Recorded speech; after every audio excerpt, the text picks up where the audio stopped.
Is there a God? What is the meaning of life? Where do we go when we die? These are the types of questions which have enamored and perplexed humans across generations and locales. But perhaps no query holds a place of prominence on this list, quite like the age-old question, are we alone in the universe? For many people, it seems impossible that Earth would be the only place in the universe with intelligent life.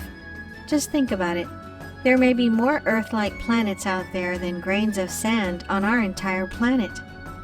But if there is other intelligent life out there, if aliens do exist, how could they contact us? And if they did, how could we be expected to understand each other across what would presumably be vastly different languages or modes of communication? There is, of course, at least one universal language in the universe, the language of mathematics. Perhaps aliens could use math in an attempt to communicate with human beings on Earth. Perhaps they already have. On the morning of January 19, 1966, an Australian banana farmer named George Pedley was driving his tractor, as he did every morning, through the Horseshoe Lagoon region of Tully, Australia. Suddenly, a loud hissing noise pierced the air, nearly knocking Pedley from his seat. Frightened, he watched as a strange gray object, some 25 feet long, rose from the lagoon and sped off into the sky.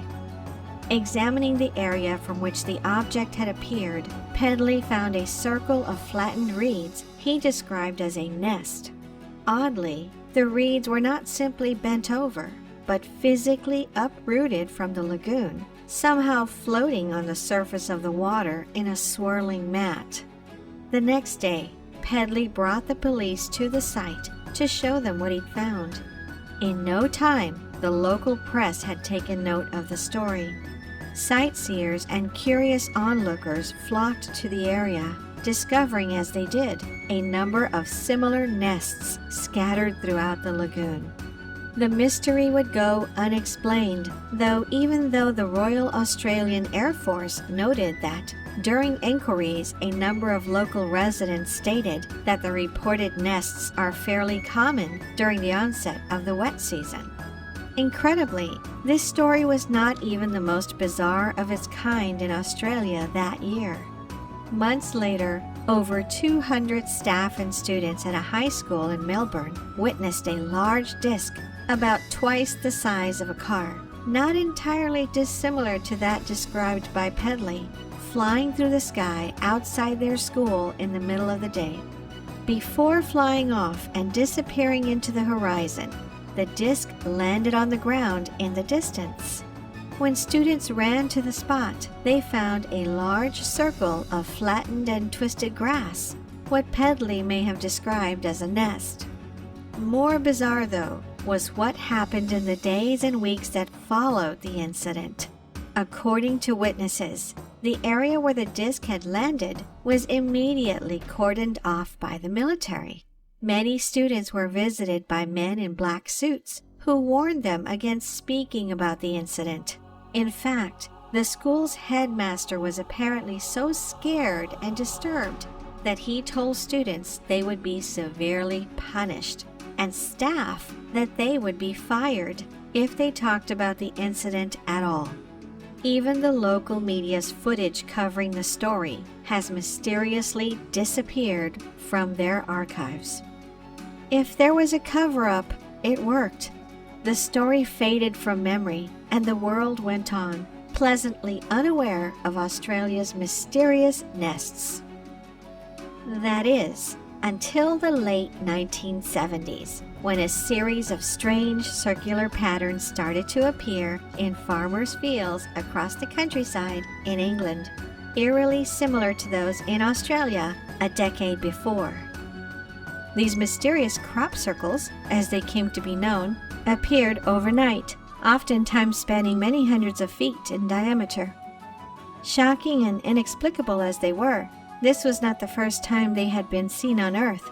As far back as the 1600s, art depicting circles being cut in fields of oat, representing a legend known as Devil's Mowing, the ominous title suggesting an unexplained otherworldly origin. By the late 1800s, crop circles were being discussed in detail in the highly respected Nature journal. The appearance of these crop circles became prevalent in England in the 1970s and only grew more frequent through the 80s and 90s. To this day, crop circles appear with regularity all over the world. But what are they? These great masterpieces of mystery and intrigue. Where do they come from? And what could they mean? Could they really be from mysterious flying objects? From extraterrestrial visitors?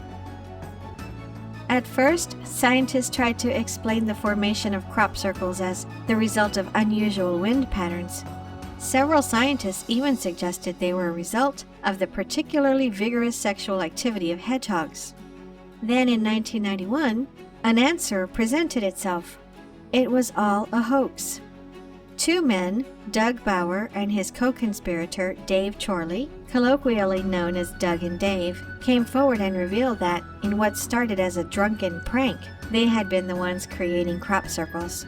They explained that they did so by using a stalk stumper, quite simply a rope tied at both ends to a board, used by holding the rope, putting a foot on the board, and physically stomping the crops down in a circular pattern. Immediately, it was declared that the mystery had been solved, the magicians having revealed their magic trick. Unfortunately for those inherently dismissive of a so-called conspiracy theory like crop circles, it was not quite so simple. Shortly after Doug and Dave introduced the stalk stomper to the world, one scientist ventured to actually study the stalks which had purportedly been stomped. His name was William Levengood, a well-respected biophysicist and the author of over 50 peer-reviewed papers and 6 patents. Curiously, in plants taken from the crop circle areas, Levengood found a series of significant anomalies: strangely elongated plant nodes, seed cavities totally devoid of seeds, and expulsion cavities blown open at the nodes. Obviously, these types of things do not happen to plants when someone steps on them with a board. In Levengood's own words, the affected plants have components which suggest the involvement of rapid air movement, ionization, electric fields, and transient high temperatures combined with an oxidizing atmosphere. Levengood's discoveries led some to speculate that crop circles could have been made by individuals using some sort of microwave emitter, which would superheat the stem of the plant and cause it to fall over. But then another layer was added to the intrigue, thanks to a study on the soil where crop circles had appeared. Astoundingly, the study found that the clay minerals contained within the soil had somehow crystallized, a phenomenon previously only seen in sedimentary rock, which had been exposed to massive geologic pressure over the course of hundreds or thousands of years. It made no scientific sense that this crystallization would be found under a crop circle. Even if the requisite geologic pressure had somehow existed, and even if it had somehow acted to form a crop circle, the pressure would have obliterated the crops, while if pressure was replaced by the kind of heat required to encourage crystallization, that is 600 to 800 degrees Celsius, for a period of many hours, the crops would surely have been incinerated. Perhaps it had been something else, something related to electric fields and transient high temperatures, as Levengood surmised. It is important to note that these characteristics studied by Levengood are not found at every crop circle site. That is to say, some crop circles are literally tramped down by a person with a rope and a board. But that's just the point. Some, not all. Even the most skeptical of scientists would likely admit that there are a number of crop circle sites exhibiting characteristics which defy modern scientific understanding. In other words, while crop circles were proven to be a hoax in the early 90s, since then, the scientific community has said, not so fast. And it goes far beyond the structure of the crops or the composition of the soil. In 1974, famed American scientist Carl Sagan oversaw the broadcast of the so-called Arecibo message into space. The goal? To contact extraterrestrial life with the most powerful radio waves ever produced by humans. The broadcast included information about the Earth's location, the appearance and DNA of human beings, as well as core principles of our mathematics and science. It was an ambitious, if outlandish, project. After all, what chance was there really of receiving a response? What chance indeed? 27 years later, a crop circle appeared in Chilbolton, England, next to the UK's largest telescope and observatory, which appeared to be a depiction of the Face on Mars photograph. This was interesting enough on its own, but days later, something even more mind-blowing appeared. There, in the same field, appeared a crop circle described as a dead ringer for Sagan's 1974 message. It was formatted in the same way and seemed to respond to the information originally broadcast into space, detailing a different solar system, the appearance of the sender, and information on non-human DNA. Some described it quite simply as the ultimate response we could have hoped for. But wait, if Sagan's message had received a response, who or what could have done such a thing? Could it really have been some sort of alien race? Some have suggested the answer to this question was revealed through the appearance of another crop circle in Italy in 2011.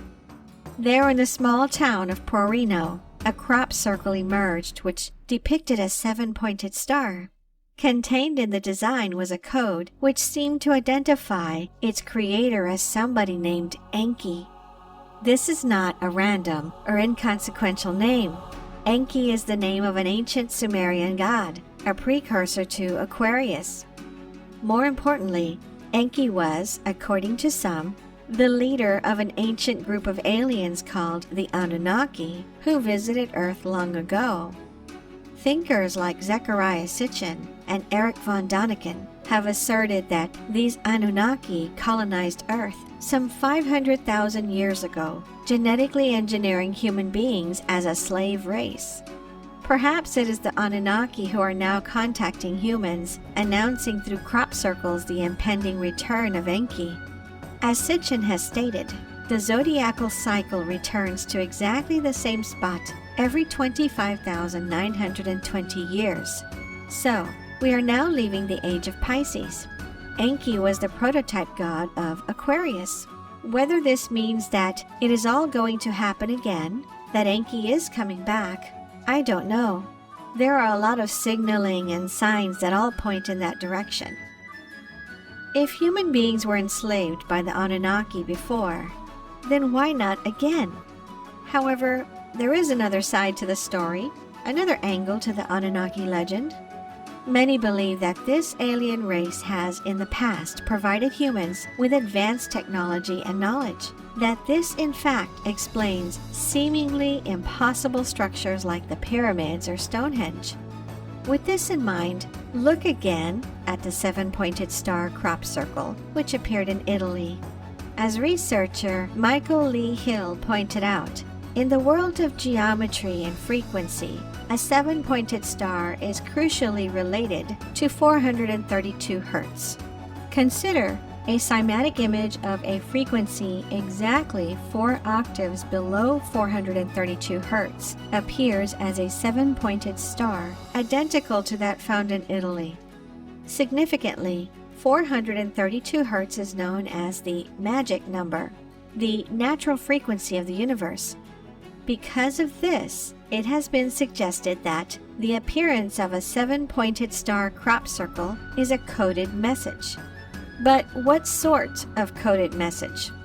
A prominent Native American elder named Bear Cloud has cryptically suggested, when scientists learn that the seven-pointed star has a forward progression and recreates itself infinitely as a whole unit, there will be huge leaps in the progress of man.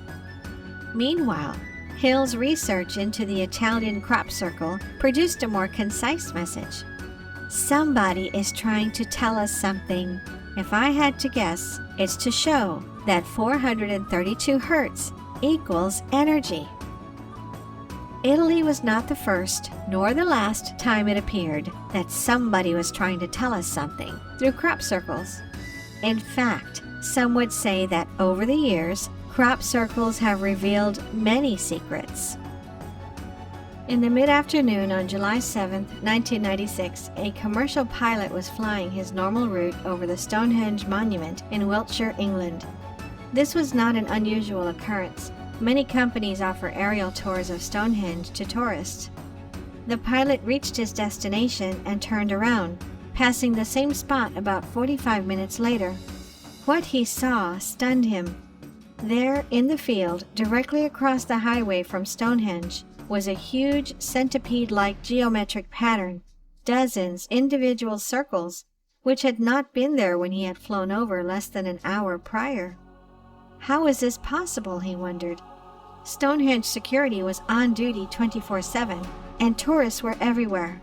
Anyone walking into the field with an armful of equipment in broad daylight would surely have been spotted and stopped. Even more incredibly, a closer examination by experts revealed that the centipede-like pattern was not just any random design. In fact, it represented a mathematical pattern called the Julia set. This went far beyond the actions and abilities of hoaxers looking for a laugh. Whomever or whatever had created these crop circles possessed a deep understanding of complex mathematics. But the Julia set would only be the start, only the tip of the proverbial iceberg. In the years that followed, crop circles appeared in rapid succession, which provided examples of advanced mathematics or complex physics. In 2010, a 300-foot design appeared in a field in England which, once decoded, revealed a mathematical formula called Euler's identity, known as the most beautiful and profound mathematical equation in the world. 2 years before that, a coded image had appeared in the same area, which represented the first 10 digits of pi. But it goes back further. In 2000, NASA scientist Alan Holt visited Wiltshire, England, the location of many crop circle appearances, to examine the phenomenon.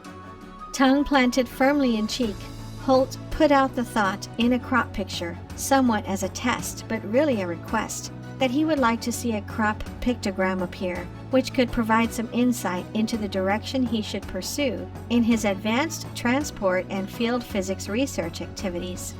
Incredibly, 2 days later, in a field near him, crop circles appeared which revealed a detailed diagram of a magnetic field near a bar magnet.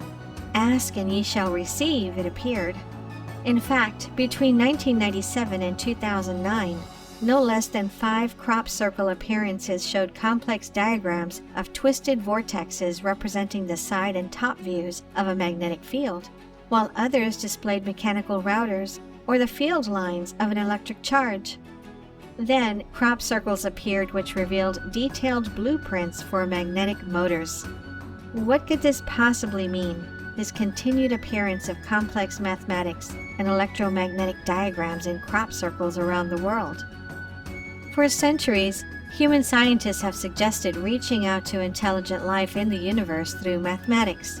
As far back as the 1800s, famed German mathematician Carl Gauss suggested that trees should be planted in the Siberian forest in a way which displayed the Pythagorean theorem, while at the same time, Austrian astronomer Joseph von Littrow suggested kerosene-filled trenches in the Sahara Desert displaying geometric shapes. If humans have come to this conclusion, then it would probably be safe to assume other forms of intelligent life have done so as well. Perhaps they have already tried just such a method. Could it be that crop circles are in fact a form of this extraterrestrial messaging, similar to a forest displaying the Pythagorean theorem? As early as 1991, in a book written by Alec Bartholomew entitled Crop Circles, Harbingers of World Change, the idea that crop circles could be messages from non-human intelligence was being discussed. Bartholomew asked, if crop circles were messages, what were they trying to convey? In the book, British historian and noted psychic Isabel Kingston professed that crop circles might contain a blueprint for a new form of energy that would one day be unraveled by scientists.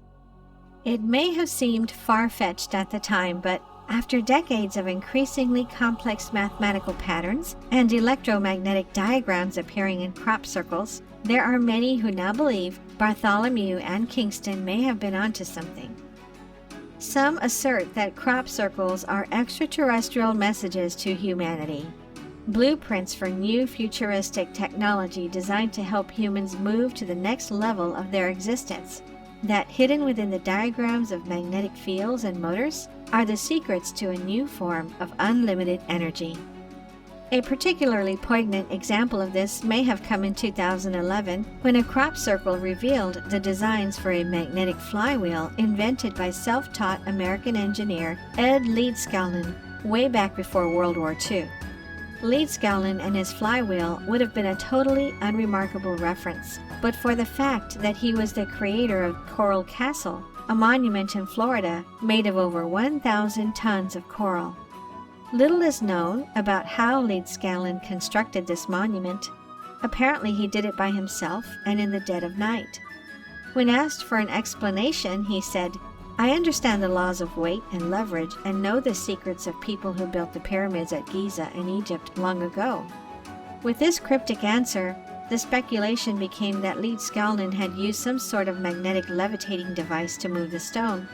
Speculation expanded further when, after Leedskalnin's death, strange remnants of what appeared to be an electromagnetic device were found in a chamber beneath Coral Castle, wires wrapped around bottles, piles of magnets, and chains. Could it be that Leedskalnin had discovered the secrets of electromagnetic energy, known previously by those who constructed the pyramids as he suggested, and used it to create Coral Castle?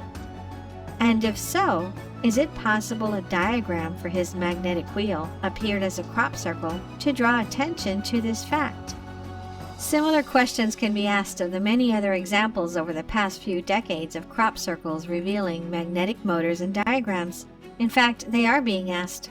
Since at least 2008, Italian inventor Umberto Baudo has been using crop circles as inspiration and blueprint for an invention he believes will provide unlimited free energy. Baudo asserts that crop circles are the maximum expression of a message because through an image you can communicate much more than with words without any doubt, especially if the message is addressed to someone that does not speak our language. And what is the message which is being communicated in these crop circles? Quite simply, according to Baudo, since 2008, I realized that it is absolutely possible to generate free energy to all of the planet. Baudo's work has led him to experiment with magnetic motors and systems of centrifugal force, entering uncharted territory and working against conventional wisdom and a powerful status quo, not to mention the laws of thermodynamics.